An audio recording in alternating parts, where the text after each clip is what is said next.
প্রিয় শুল্কবাসী, আসসালামু আলাইকুম। আজকে আপনাদের উদ্দেশ্যে এই কথাগুলো বলছি। যদি ভালো লাগে দয়া করে সবাই শেয়ার এবং লাইক করবেন। আর যদি ভালো না লাগে তাহলে ভিডিওটা স্কিপ করে চলে যাবেন। আসলে কেউ চায় না যে তার ঘর ভেঙে যাক।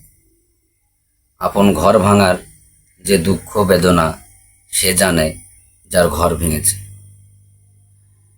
গুঞ্জন উঠেছে শোলকুপাকে দুভাগে ভাগ করা হবে, দুটো উপজেলায় পরিণত করা হবে।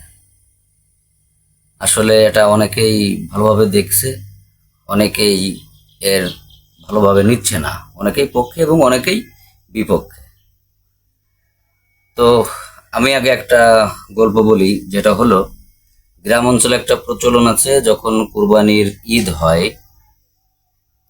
ওই কুরবানির যে এক ভাগ মাংস সেটা সমাজে দান করা হয় এবং সেই মাংসটাকে তোমাদের সমাজে যারা দরিদ্র লোক আছে, যারা কুরবানি দিতে পারে না, তাদেরকে সেটা দিয়ে দেয়া হয়।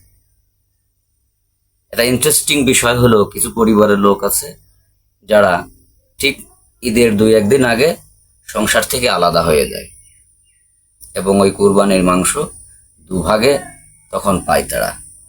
একটা পরিবার তখন দুটো ভাগ যখন হয়ে যায় তখন দুভাগে পায়।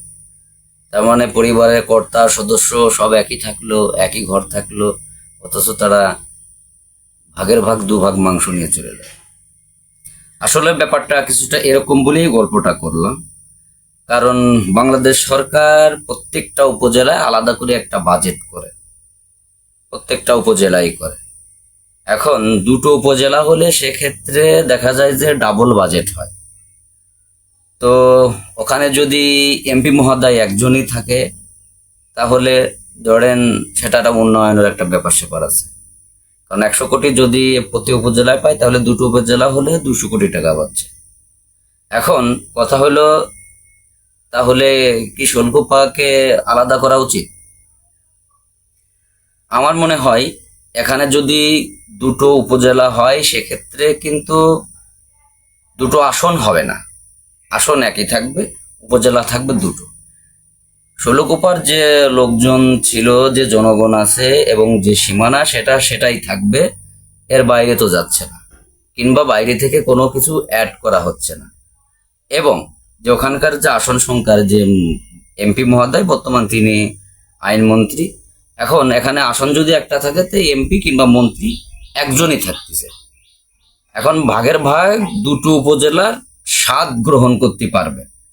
যদি হয়, আমার মতে যদি হয় তাহলে উন্নয়ন সম্ভব, কারণ একই লোক একই স্থান থাকার কারণে যদি ডাবল অনুদান আসে এবং সেটাকে ভালোভাবে কাজে লাগানো যায়,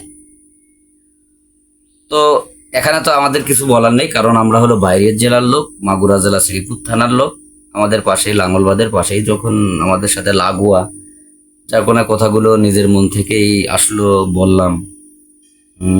শোলকুপা উপজেলা যদি ভাগ হয় উন্নয়নের দিক দিয়ে হবে, ভালো হবে, আর যদি না হয় তাহলে তো সেটা আপনাদের বিষয়।